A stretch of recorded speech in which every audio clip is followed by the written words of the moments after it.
Hi, everyone. Thank you very much for joining us today for an interesting discussion on blue carbon and resilience and adaptation in projects that drive investment in blue carbon and forests. We want to talk today really about how these kinds of activities, and when we talk about blue carbon, we're talking about everything from mangroves to peatlands, wetlands, and even sort of sea and marine ecosystem efforts, can drive not only carbon emission reductions, but improvements in resilience and adaptation. It's a really important topic at the moment. If we think about the way that those mangroves can help, for example, on resilience, we have an example to talk about today in terms of Pakistan and the impact that we're seeing there from increased flooding, for example, where a lot of the activities to restore mangroves can really help drive coastal protection and improve resilience and adaptation over time. There's also opportunities in forest carbon projects for the same. We also have to put this in context. How do these activities add up to some of the challenges and opportunities in relation to what governments are doing to achieve their NDCs, the opportunities under Article 6, and how that interacts with voluntary markets. So we want to talk today about all of those interactions and have a fantastic panel.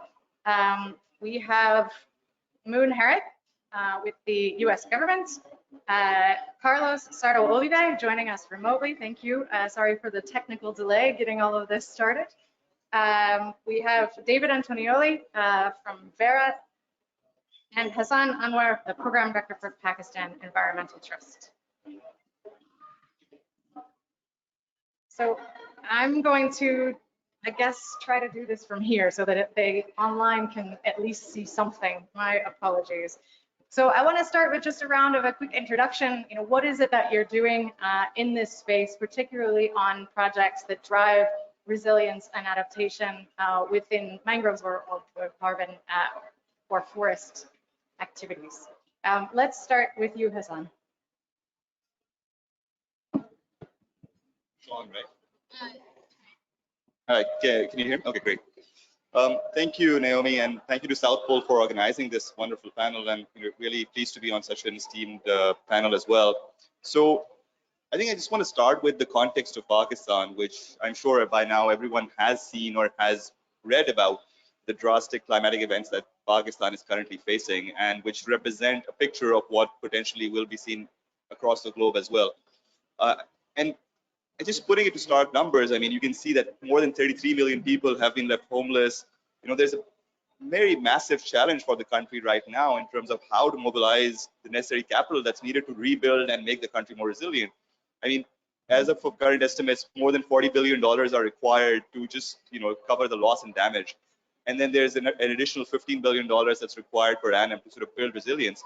And currently, Pakistan doesn't have access to those resources, and so far has been unable to tap into the existing resources either.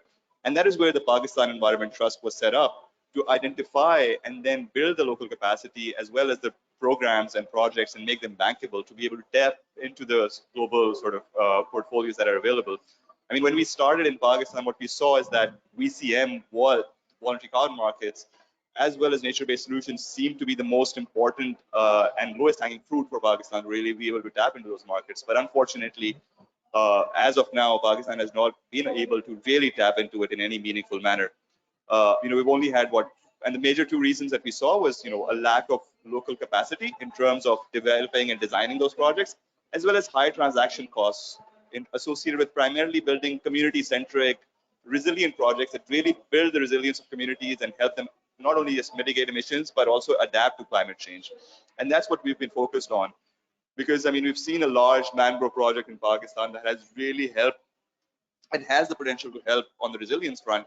But the projects of those scale are very massive. What PET is focused on is identifying those smaller modules of community-centric projects, ranging from agroforestry, climate-smart agriculture, as well as community-led afforestation drives that have the potential to actually allow communities to recover from the damage that we've seen currently. And I'll go into a bit more detail later on in terms of what specific kinds of projects and their impacts are. But we definitely have seen in Pakistan how the afforestation drive that the country undertook has actually, and it's the results are still being studied, but has led to a reduced impact of flooding compared to the last flood that we saw in 2010 in areas where afforestation actually took over. So we are currently looking at how these programs, nature-based solutions, can actually help Pakistan become more resilient, and that can serve as a template across the globe as well. Again, thank you, and looking forward to the panel as well. Thank you, Hasan. Do you find that the population in Pakistan, the general society, sort of understands this linkage between mangrove health and some of the flooding issues? I think, unfortunately, as of right now, the answer is no, especially when it comes to blue carbon. I think that it's people who are living on the front lines who actually do understand the benefits as well. We've seen that, working in areas like Khyber Pakhtunkhwa, where massive afforestation drives also took place, do actually provide anecdotal evidence and provide evidence of how afforestation can reduce issues such as landsliding, can issues such as soil erosion, which then lead to a lot more disaster. Similarly, communities that are based in and around the mangrove regions do understand the value of those, but it's at the mass scale where communities that are removed from these areas where more sort of understanding needs to be built.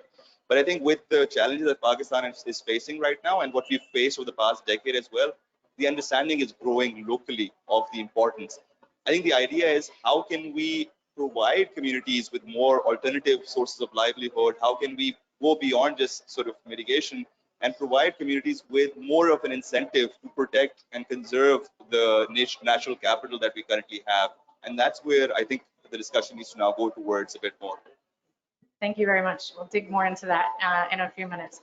Carlos, it would be great to hear from you as well, what you're working on and where you see those projects really contributing to resilience and adaptation. Hi everyone, hopefully you can hear me. Thanks Naomi, and thanks to South Pole for this invitation, and a pleasure to be with all the distinguished panelists today. Apologies for not being present and sharing the room with you today in COP. Hopefully the COP will provide some successful negotiations. So my name is Carlos. I work as Energy Access, Climate Change and Environmental Senior Advisor at Ayuda and Acción, an NGO based or with headquarters in Spain and with 21 offices across Latin America and South Sahel Africa. We work on the areas of economic development, climate change and migration in almost all the 21 countries. We've been doing so since 50 years ago. So I think, the previous panelist was providing a very important overview of what's going on at the moment. And so Ayuda has, along with South Pole, developed I would say one of the first climate finance projects in Honduras, collectively or working together with indigenous communities in the Mosquitia region. The Mosquitia region is a quite a vast region in Honduras, in the very rural, very isolated areas of Honduras. It contains the biggest rainforest of Honduras, called the Rio Plátano Reserve. And the project has been applied along with indigenous communities, applying environmental energy, along with other projects. But this one implied the Red Plus project, which was designed in 2021 and 2022 and has been certified in this year. And the first issue of carbon credits will be out there in 2022. So it will be the first time the indigenous communities and the indigenous local councils will finally get the big share of the carbon credits, along with other interventions in the Mosquitia region, which we think it is a breakthrough project and will bring in additional conservation to about 200,000 hectares of different forestry coverage, including mangroves, teak plant ecosystems, and coniferous natural forests. Respectively, about 166,000 and 22,000 hectares of forestry coverage. And it will also provide an additional reduction of 340,000 of tons of carbon credits, carbon emissions, sorry, over the lifetime of the project, which is 10 years from now, or at least the first 10 years of the project. So we are very excited about this project kicking off at the beginning of next year, along with South Pole, and I'm very happy to share the panel today. Thank you, Naomi. Thank you, Carlos. David, from the standards perspective, how do you try to maximize these impacts? Can you hear me? Yes. Thank you, Naomi, and thank you to South Pole for the invitation to speak here today. You know, there's a number of things that we can do as a standard setting body. You know, we run the VCS program, which is the largest greenhouse gas crediting program in the voluntary carbon market.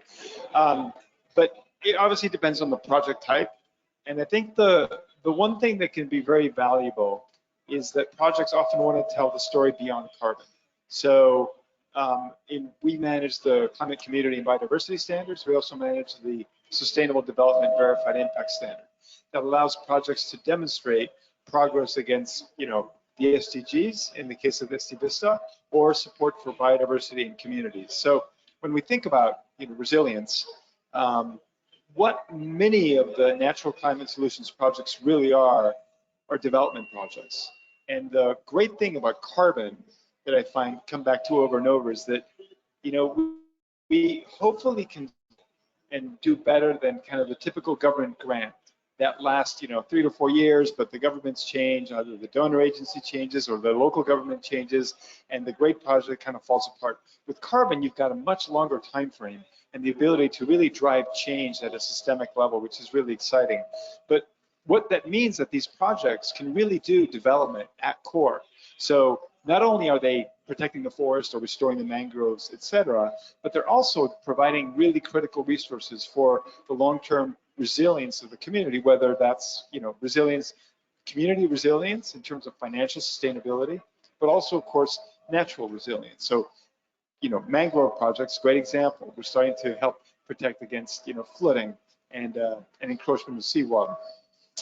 RED projects provide tremendous benefits for biodiversity, for water resources, and other ecosystem services. So I think that you know, what we've tried to do is create these parallel certification programs in the form of CCB, the Climate Community and Biodiversity Standards, and SC Vista, so that projects can demonstrate the resilience benefits that they're providing, and that's exactly what's happening. So it's very exciting to see how that plays out. And ultimately, what you really want is to have rigor behind that. So that's why we think that certifying that part of the carbon stream can be very powerful.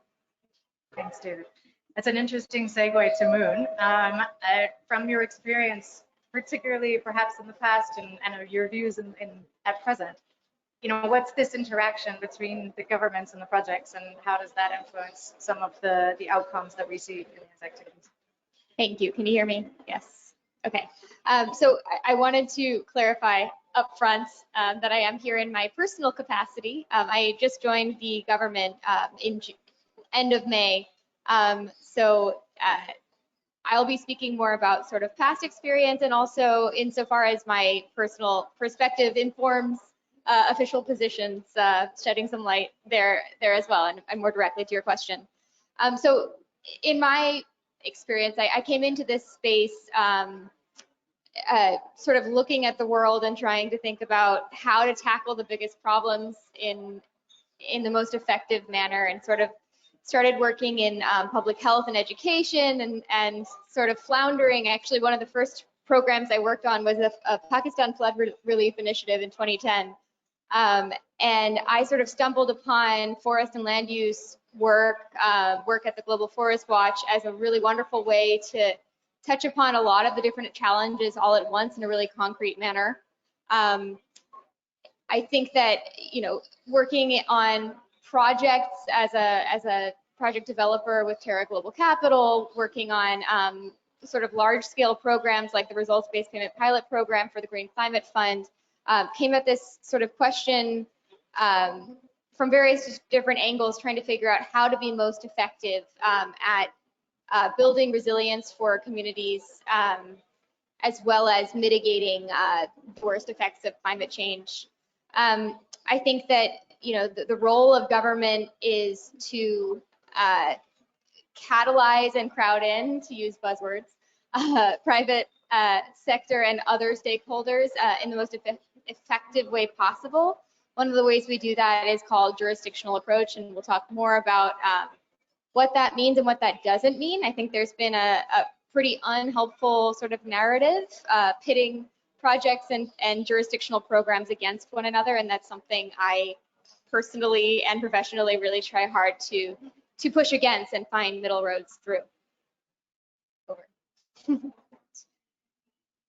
So we talked a little bit about the interaction between resilience and adaptation and some of these projects. Does anyone want to add anything further in terms of how do we maximize those outcomes? You know, what does it take to really drive the resiliency outcome from the activity? Hasan, maybe you want to say a bit more about what you're doing in detail. Yeah, absolutely. Again, thank you. I mean, just building on from what David also sort of mentioned, I think, you know, in terms of the way we look at it, look at some of these projects and what we're working on, I think there's a need to sort of also reframe them as just beyond mitigation. Sure, the outcomes are, you know, linked to emissions reductions when we talk about carbon offsets, but I think some of the projects and programs that we're working on, I think they just go beyond, way beyond their mitigation impacts, right? And there's a need to reframe them as sort of, you know, more like solutions where we talk about resilience and adaptation. Just to quote you an example, we're currently working with you know, a group of mini grids that provide energy access to communities that have no access to to energy before this, whose energy access was cut off in the previous flooding cycle where, you know, the national grid was shut down.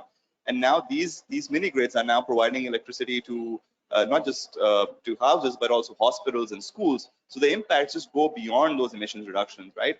And similarly, you know, when we talk about, you know, some of the other sort of agroforestry projects as well, you know, they are located, the ones we're working on are very much community-led projects where they're located in areas that have been beset by either drought or a complete lack of access to resources and water. And what these projects are helping them do is build the resilience of these communities when it comes to climate change, provide them with agricultural outputs that they can use to build that resilience. The emissions reductions are a key aspect of that because the carbon markets do provide them with that financing to be able to scale those up. Without access to that pool of financing, to David's point, for example, these mini grids that I talked about, right? They were dependent on grant funding, and once the grant funding ran out, you know, the projects would shut down. But now with this sort of stream of funding that's coming in, they are able to provide that necessary baseline financing, and then the projects themselves then deliver the impacts. I think even in the narrative, in the public narrative, that is where we need to sort of look at, right? Look at the adaptive benefits of nature-based solutions, because I think generally right now the narrative in Pakistan is that, you know, our emissions are low. Why do we have to focus on emissions reductions, right? I mean, you know, we're one of the lowest emitters globally, but we are facing, you know, the brunt of the climate crisis. So, you know, why do we have to invest in these projects? Why do we have to focus on these projects? Which is where this reframing in the public narrative needs to take place. That it's not the emissions reductions is just a tool that provides them access to the financing, but the actual benefits of projects themselves have benefits that go way beyond, you know, just pure mitigation outcomes. Thank you. That's very well said. And I think there's such a need for shifting the conversation around some of this to really focus on the just transition that's needed and the need for finance to flow to the most impactful activities. And it's not about per se you sort of taking responsibility for the global problem that hasn't been caused by countries like Pakistan, but rather being able to benefit from and use that finance to really drive outcomes on the ground. David, do you want to add how the standards work? Yeah, I wanted to add one thing, which is about just driving more finance to the sector. And I'm going to say something a bit provocative here, but I think despite all the benefits that natural climate solutions provide and all the obvious reasons why, you know, buyers would want to invest in these kinds of projects, there is one real challenge to these projects, is that they're really complicated. And from a standards perspective, when we get project documentation for this kind of projects, it eats up a huge amount of time compared to other types of projects. You know, Hasan, you mentioned, you know, distributed grid projects, much simpler. But one of the key things that we're finding and that I keep pushing is that the development of standardized methods, like a positive list approach, where you kind of identify a priori before you get into the project a certain type of activity that we know is additional, that kind of approach is would simplify the assessment and the development process and give the market a lot more clarity to be able to invest in these kinds of solutions. So take RED. Like, there is no money in RED. I mean, really, there is no, these projects are fully additional, right? There's nobody paying people to conserve forests today. All that's happening is there's money for people to take out timber, illegal mining, or mining, through concessions. So as a sector, I would propose a challenge, which is that we need to think about how we can bring the thinking behind more streamlined and standardized approaches to both assessing additionality, but also setting the baselines. Now, we're doing a lot of work in respect to baselines for RED in particular, but I think the thinking needs to evolve what I would call the kind of, NCS 2.0, which is how do we streamline the project review and development process to really drive scale, which I think is going to help, obviously, get us. And actually, I mean, the other thing is to say is that I actually think that NCS projects are at somewhat of a disadvantage. I mean, we've had discussions in Verra trying to promote these standardized approaches, and we often come up with, in tech, industrial kinds of technologies, it tends to be a simpler process to create these kinds of approaches for those types of projects. But I think for NCS, we really need to kind of bring it up and create those systems and those processes to really drive finance at scale. Thanks, David. Carlos, on your side, being on sort of the opposite end of the coin on the project developer side, needing to meet those requirements. So how are you looking to maximize those impacts, or any response to David's comment? Yeah, I think, the colleague said controversive. I don't think it is controversive. I think it's pretty known that distributed solutions are very expensive. So from a local community's lens, carbon credits are usually far. They look very complex. Awareness raising is usually needed. This happens also for community-based organizations and local governments, at least in Central America and Latin America in general. It's an extremely complex conversation, so it requires a lot of facilitating work. However, the carbon credit is benefiting local communities and small companies as well. And I would like to highlight this point because we have hundreds of small off-grid companies around Sub-Saharan Africa, for instance, who do not issue carbon credits because they don't have the muscle to go for carbon credits. So we need aggregating, we need facilitating. Those are the streamlining ideas that our colleague is talking about. We need to aggregate the muscle of the very, very little, very distributed, very rural actors in the space in order to have an aggregated amount that can be sold in the international markets that can actually float back to those companies and local communities. And that requires a lot of expensive transaction costs that NGOs for now are bearing, but we need also actors that are able and capable of joining, those that are issuing the credits with those that are potentially supplying with credits, but are too small, too far from the conversation. The opportunity gap involves this facilitation role that we've been playing, for instance, in Honduras for about 10 years now. So we need to create the trust. Trust is a basic element between local communities, indigenous communities, for instance. They don't trust anyone because they've been, they've been attacked, pushed, and stolen by many companies and national governments. So they require a slow process of trust building. And this is the reason why we also struggle to find communities linking up with, carbon credits project opportunities. It requires a lot of facilitating work, as I said before. Local indigenous communities also have to own their own land. And that's a big conversation that we haven't had yet. In many Central American regions, or Latin American in general, or even Sub-Saharan Africa, local indigenous communities don't own their land. They don't have the rights for their land. And that directly avoid them from owning carbon credits or mitigating or protecting their own land. So if we talk about protecting the biggest rainforest in the world today, we need to provide these people with land ownership to start with. And that's a very big conversation with national governments that we are not having, or we are not prepared to have. Talk about carbon credits, but we need to go far beyond that. Then in terms of local indigenous communities, they usually remain on the poverty line, meaning they usually are forced to extract illegally the resources and unsustainably. Carbon credit projects are indeed helping to bring additionality, so they can actually increase the income generation by those communities. But obviously, we need to accompany those income generation activities with other projects. So carbon credits is good, it's a good add-on, but we need more in those communities for them to become the protective elements of the rainforest. Otherwise, they become actually the ones extracting the resources. And that's something you can see in the whole of Central America at the moment. The co-benefits are obviously very high, and we are obviously in favor of all these co-benefits. And as the colleague said before, those standards, the ones we are also applying in the Honduran project, the climate, community, and biodiversity standards, are ensuring the project is not only about carbon credits, it's about sustainability, is about impact in sustainable impact at local level, right?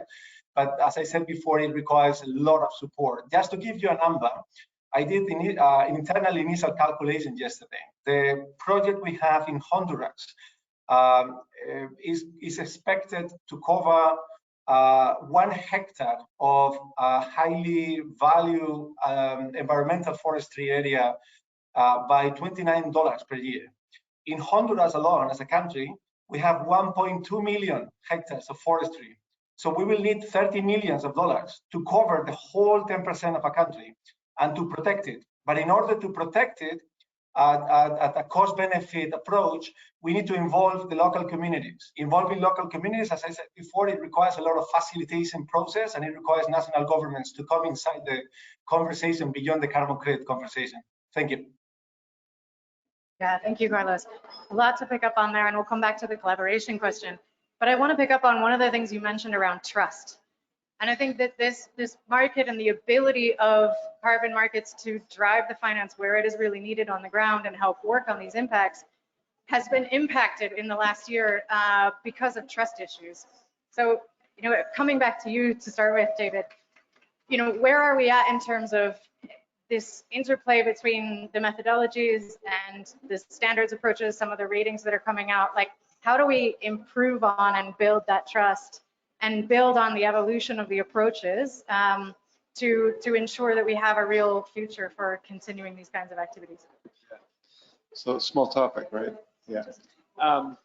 So I think there's a number of different pieces to this, but I think one of them is, there is a lack of understanding that standards evolve. And if standards did not evolve, we'd still be stuck back in 2010 with our initial rules. And we're now on version 4 of the standard, next version 4.3 or something like that. So it's really important to understand that things evolve, and that standards bodies like us need to incorporate the latest thinking, the latest scientific evidence, best practices, et cetera, into our underlying rules. And that's a poorly understood concept. And I think, we see that play out in respect of renewable energies, for example, or red projects. So I think we need to do a better job at communicating, how we operate. We obviously publish everything, and it's all transparent on our website, but kind of beyond the little, set of carbon world that we live in, that really isn't appreciated. The other thing that I think is really important, and I'm continue to be hopeful for, is that organizations like the Integrity Council for Long-Term Carbon Markets can establish what I would call a threshold level of performance that gives the market confidence that, hey, actually this works. The concern, I think, is that we've gone way overboard on the focus on integrity, which is okay, but we've missed the fact that there's still a lot of confusion. I mean, anybody who's not from our world has no idea to understand whether a VCU that we issue from a red project or a mangrove project or a landfill gas project, that they're the same thing. And Add to that the complication that there's no way to compare or no way to understand that credits from the BCS program are pretty much the same as credits from the gold standard or the climate action reserve. And so I think there's a level of confusion that actually is driving this trust issue. And my hope is that the ICBCM can come up with a threshold level of performance that gives the market confidence that, hey, yeah, actually, we've looked under the hood, we've kicked the tires on these different programs, and we think that they're credible. And I think, and the problem is that, you know, people ask me, why should we trust you? And the answer is always unsatisfactory, because all I can say is like, well, we've got good systems, you know, we're good people, we mean the right things, we've got robust rules, et cetera, et cetera. But nobody has yet really looked at us from the top and compared us to the others, except for ICAO, which again, I do want to give a shout out to the CORSIA process and the work that the International Civil Aviation Organization did, because I think to date it has been the best, most thorough assessment of a variety of programs and has moved us along this pathway of trying to establish, you know, reduce the confusion and establish trust for the market. Thank you. Moon, turning to you in your experience, particularly maybe drawing a bit on LEAF, you know, how do you see the evolution in the methodological side, projects versus jurisdictions, interacting with trust, and how do we use that to sort of build and overcome some of the opportunity or the challenges that we have in that space? Another small question. Thank you. So I think that the LEAF Coalition is one important initiative in the landscape that is responsive to the moment. As David was saying, we're at a moment where there is a lot of excitement and a lot of activity in this space, and also a lot of confusion, and that threatens our ability to make progress. The LEAF Coalition is primarily, foremost, a coalition of buyers and/or payers who are aiming to send a reliable demand signal to forest countries to say, look, we understand there's a lot of work, it takes a lot of investment, it's really expensive, as others here have mentioned, to create jurisdictional programs for measuring and proving progress toward reducing and abolishing deforestation. If you're able to do that, we will pay, right? And we'll pay at a floor price of $10 per ton. There's a lot of recognition in this space that $10 per ton is better than $5 a ton, and not nearly what it takes to actually implement, right? It's a step in the right direction. It's not the solution. And even, you know, Erin, who's the executive director of Emergent, which is the administrative coordinator of the LEAF Coalition, is the first to say, you know, the LEAF Coalition is not the only answer or the only game in town, and it's not supposed to be. We don't want it to be. It's one initiative that is built to, as it's often called, prime the pump. You know, like to work on the liquidity issue in the space, and also to work on the trust issue in the space. It works in keeping with other initiatives in the space, like ICBCM, like DCMI, like other initiatives. I agree that the integrity issue and the confusion in this space is a big problem, and it's a huge challenge. It is incumbent on governments and other stakeholders to really address that head on. And we're doing a number of things as the US government in this space, including working with Woonrock International on something. I wrote down the full name because the acronym is easier to remember. It's the Offset National Emissions Through Sustainable Landscapes 1SL project. That's one example of many in which we try to build capacity to understand this space, to tackle the nesting issue, which is a term of art, basically saying, look, how do we integrate projects and programs such that we can be successful, we can be nimble, we can work in real time, get as much funding into this space as we can, as quickly as we can, recognizing that we don't have time to squabble and sort of engage in infighting, right? We have a real serious issue on our hands. We cannot keep 1.5 degrees in reach if we do not stop deforestation now. And in order to do that, we need all the tools on the table. We need to work projects and programs together in order to get results. Thanks, Moon. Hasan, turning to you, how does this play out on the ground in terms of implementation, and where do you see a need for evolution in terms of the methodologies or approaches? Sure. I also just wanted to sort of take a step back as well, and just wanted to sort of add something that I think what an issue that Carlos touched upon is that, I mean, I think, for example, the mangrove project in Pakistan took, what, 10 years, 11 years to develop and to get to the phase where, you know, now it's about to sort of issue credits. But a major challenge that led to a lot of that delay was the lack of clarity in terms of how do these types of projects that go on the VCM fit into national and subnational jurisdictions, right? So, I mean, you know, Pakistan has its NDCs, you know, we are part of Article 6 negotiations as well, but how does VCM fit into that space, and that confusion exists across, I'm sure, other countries as well, where you're not sure whether subnational jurisdictions, as well as private entities or community-led entities, how do they fit into the VCM space, which is continuing to lead, at least at the national level, to a lot of confusion. And I think there's a need for entities like ourselves, for example, but also other stakeholders in the market to also maybe clarify the role of VCM in the space, in the voluntary carbon market space, and how these projects can go through. I think in terms of when I come to sort of implementation, I think just alluding to David's point earlier, I think one of the things that has seen and that we are trying to currently grapple with is at projects that are much smaller in scale than, say, a 250 or a 300,000 hectare projects that, you know, do have the resilience impact, but also have the restorative impact, but are smaller in scale, are led by communities, are led by smaller NGOs that do not necessarily have the resources, the capacity to be able to understand some of the methodologies, to be able to sort of get to the point where and the timeline and the resources that are required with developing a project are so massive in scale that even though the work that they're doing is probably eligible to receive carbon offsets, they just don't have the resources to register, to go through that process. And I think that is where, you know, I was reading about how, you know, the partnership with Pajama, I think, I'm not sure I'm pronouncing it correctly, but I think things like that, which can really help organizations on the ground at smaller scale also be able to sort of streamline the process a bit more, be able to sort of, you know, understand methodologies a bit more, so that we can reduce the time and transaction time it takes for entities like those to sort of, you know, get their projects registered. We're playing that role, that enabling role, but I think it also requires a bit more aggregation at a national level. So I think that's one of the major hurdles that we see in implementation in Pakistan. And then there's the national and jurisdictional policies that need a bit more clarification or a bit more understanding, I guess, locally. Yeah. Do those challenges resonate with you, Carlos, or what would you pick up on in terms of the need for the evolution in methodologies?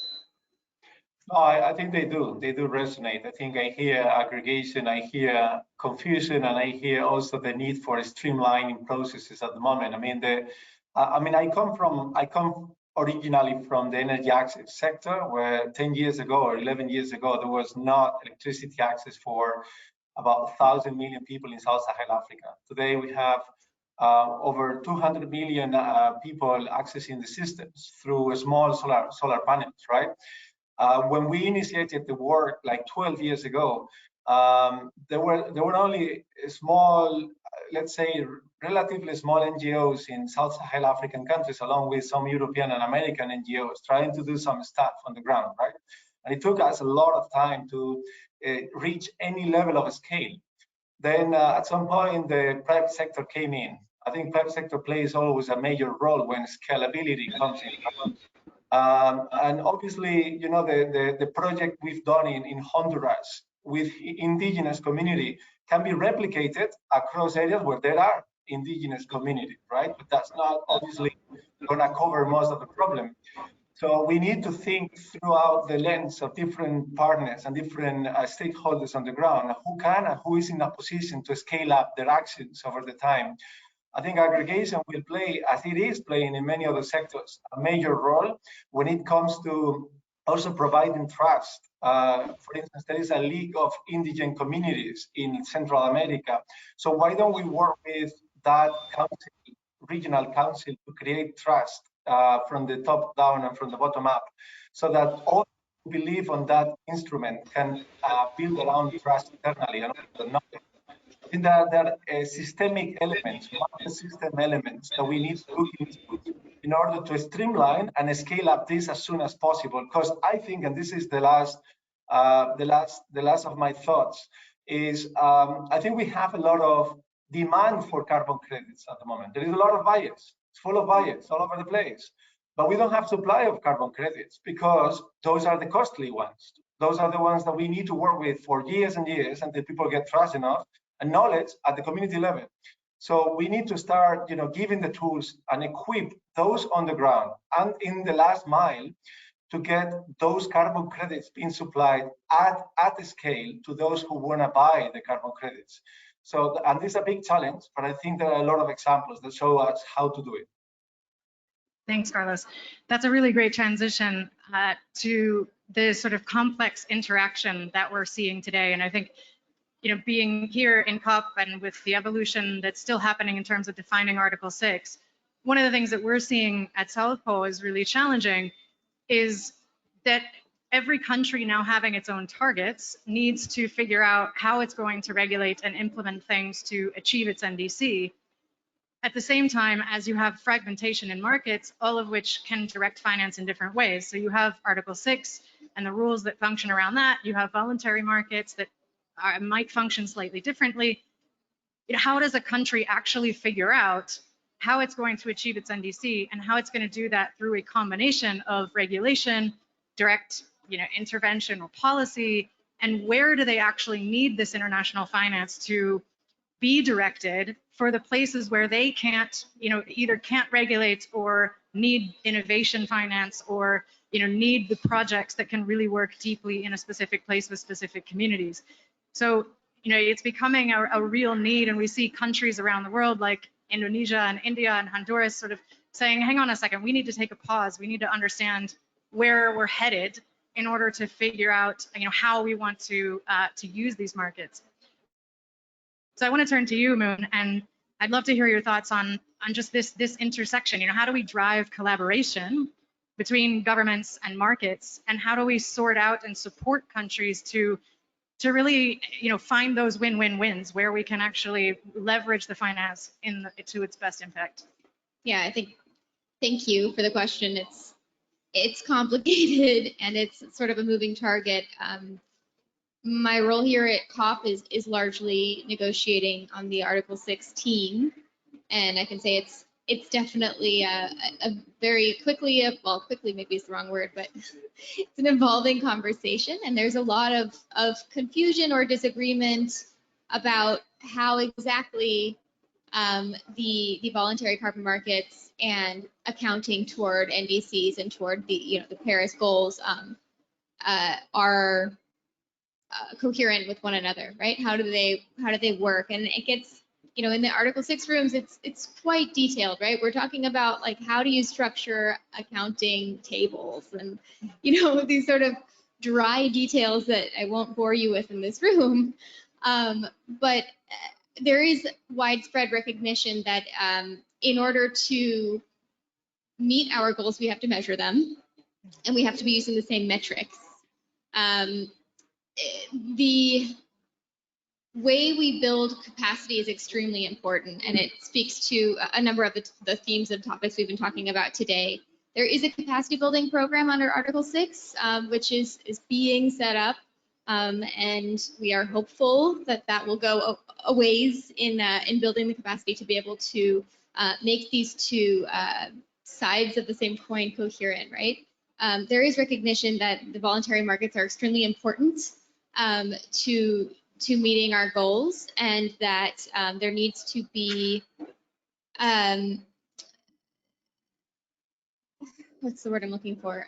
Sort of consensus. I don't want to use that word, but something like that in terms of what counts and what doesn't. What is integrity?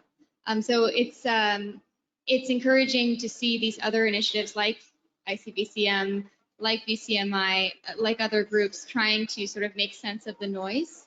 And then we have other initiatives that are trying to help with building the wider sense of understanding of this space, for better or for worse. I think that's something we really need to work on. As the U.S. government, we are, working on programs like 1SL, like Shuffle, like other initiatives to build capacity and understanding in governments to be able to do this. And there's also a role for other stakeholder groups, for other sectors to work on the wider issue. I think we're all aware of the recent John Oliver episode that served. It was a double-edged sword. I watched it with my partner, who said, "Oh, these are the things you talk about all the time. This is great. Now everybody understands your field." And I said, "Yeah, but there's a lot that's not quite accurate here, and there's a lot more nuance than you can get in 30 minutes, whatever it is." So that's something I think we all need to work on together. So maybe I'll leave it there. To say that this is very complicated, but we're very much in the trenches with the rest of humanity trying to deliver on this important space. Yeah, thanks. So David, what do you see as the role of the VCM, particularly thinking of it from the government's perspective, and how do they most leverage that? And if you want to add anything on the communication side, I think that's also a really interesting question. So I think it's a great point. And, I'm part of the Africa Carbon Markets Initiative, and there's a lot of excitement, and it's great.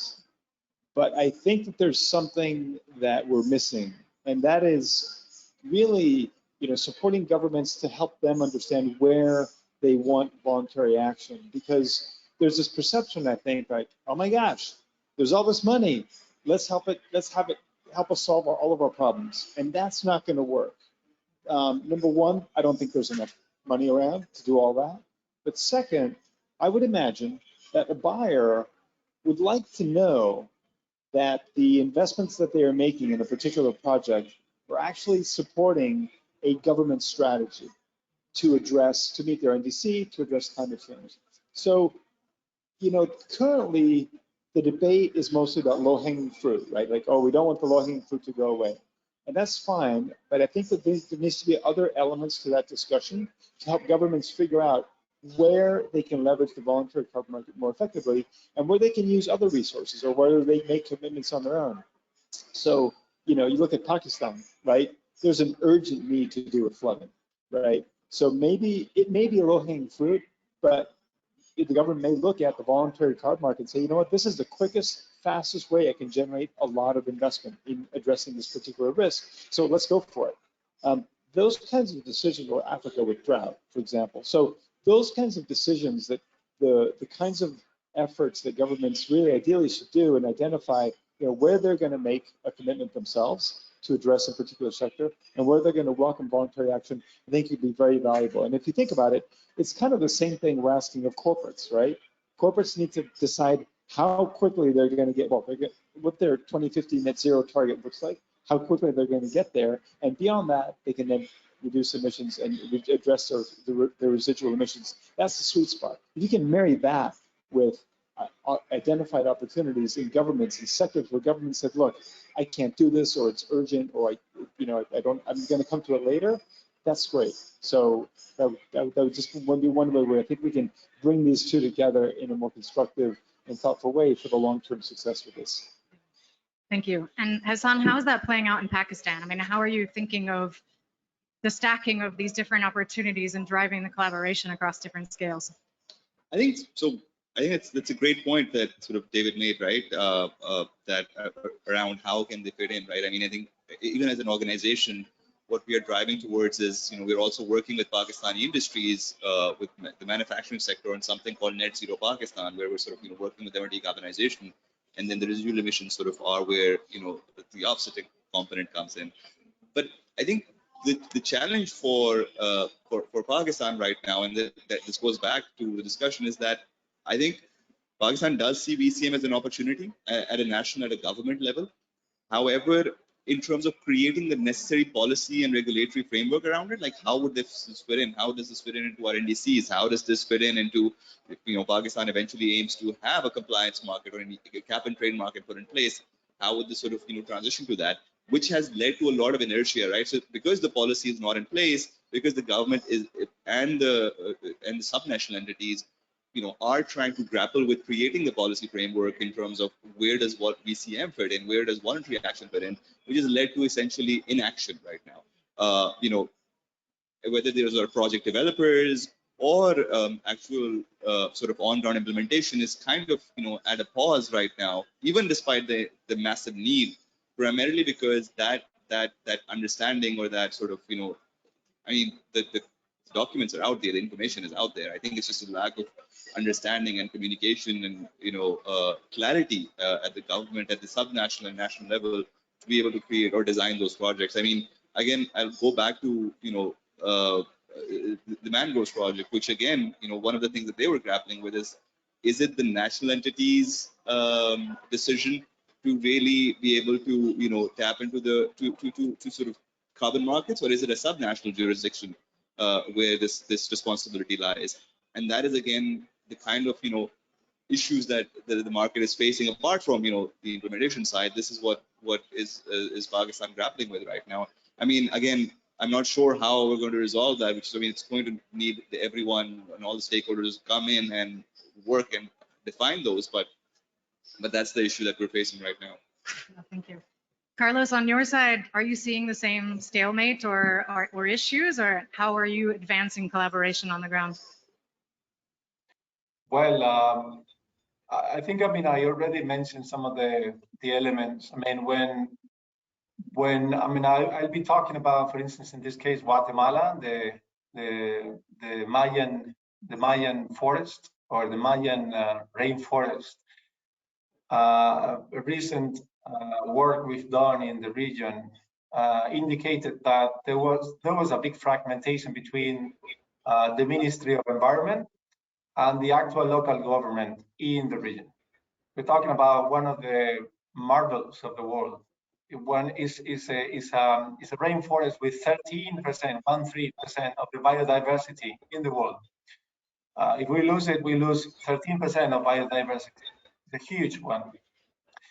And when talking to, we've been working with local governments around and across and in the edge of the forest with local governments. All of them have public land that is not owned by the state. It's owned by their own, local governments.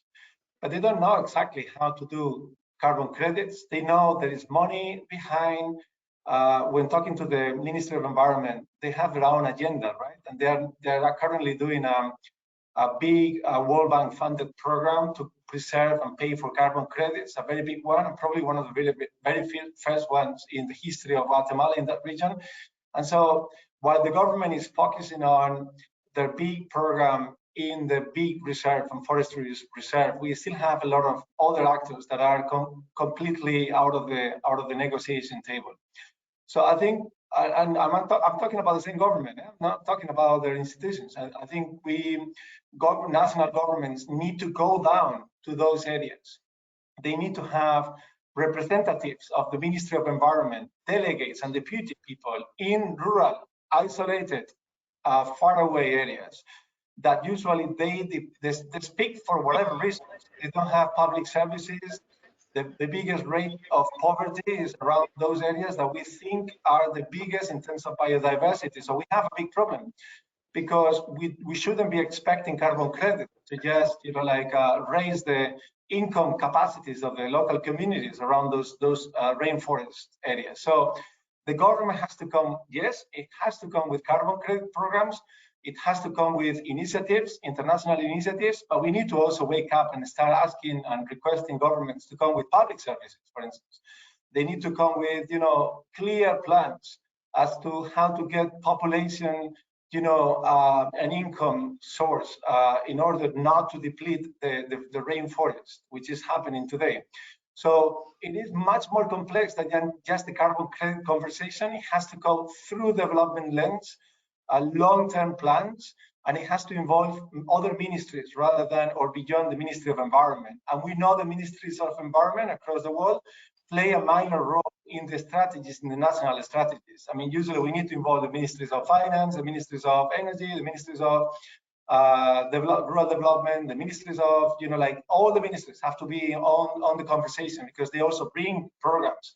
they usually don't talk to each other. There is a problem of coherence of policies that usually happens. So we need to have a holistic approach and a systemic approach to these kind of projects. It's not carbon credit alone. Carbon credit plays only one role in the whole spectrum of support mechanisms. And at the moment, many of the support mechanisms don't exist. We need holistic mindsets around the table. That will be my point. Thank you.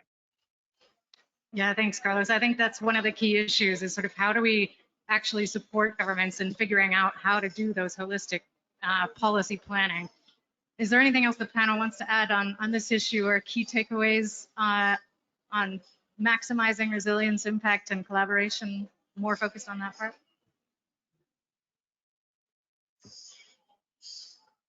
Well, thank you. I think this has been a really interesting discussion, and a lot of amazing points have been brought up that I won't even attempt to to summarize. I just wanted to say, I think the point about the need to ensure that VCM activities align with national strategies is really important, and it needs to be paired with the capacity to make those sorts of strategic decisions, and also with inclusivity, really to make sure that all impacted and relevant stakeholders are really have a seat at the table, not only in the sort of benefits distribution that we talked about in the RED Plus space, but also at the design of the initiative at the first place, and also in the implementation. I think there's growing awareness of the importance of partnering with, collaborating with, working with Indigenous and local communities.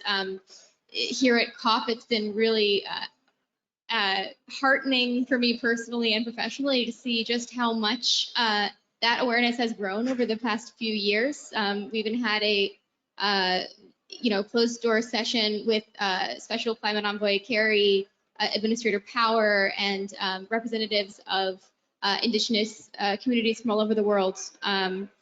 It was a really frank and open discussion about, the importance of working together, the importance of recognizing that Indigenous communities are, the most effective historically stewards of the land, and that, a solution to deforestation isn't there without them. So I think that's really important and really, really encouraging in terms of change in this space.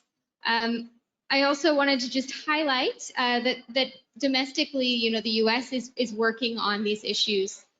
It's not just saying, it's important to stop deforestation abroad. It's also taking actions domestically. The IRA actually has quite a bit of funding for addressing deforestation in the U.S. There's also an executive order on forests announced this past April that we're working on. And then internationally, we're working on various initiatives, including the ones that I've mentioned before here, but also President Biden's plan to conserve global forests, critical carbon sinks, as it's called. And the new initiative that was just launched at UNGA, and the first two meetings of which happened here at COP, the Forest and Climate Leadership Partnership, like a mouthful, that the U.S. is co-chairing with the Ghana this year. So these are sort of exciting initiatives that are helping to drive political will in the right direction, and the hope, right, is that opens doors and creates more of an enabling environment for further action and further performance in this space. I also just wanted to mention that we're thinking about this as an important piece of a larger puzzle. There is widespread recognition that the price of carbon isn't quite high enough to unilaterally make it more beneficial to keep forests standing than it is to cut them down, at least in the near term. So there is a need to layer on other sources of revenue. And the U.S. government is working on a number of initiatives toward that end, including ForInvest and the Forest Investors Club and the Traders Roadmap and a number of other initiatives. So just wanted to say we're watching this space closely and working hard on it, and excited to engage with you all on it. Thanks. Thank you. Did you want to comment? So we have some time for questions. I don't know if anyone in the room or online is also welcome to ask our panel. Anyone online with a question?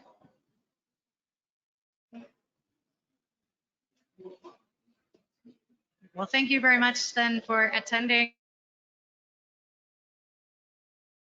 And good afternoon.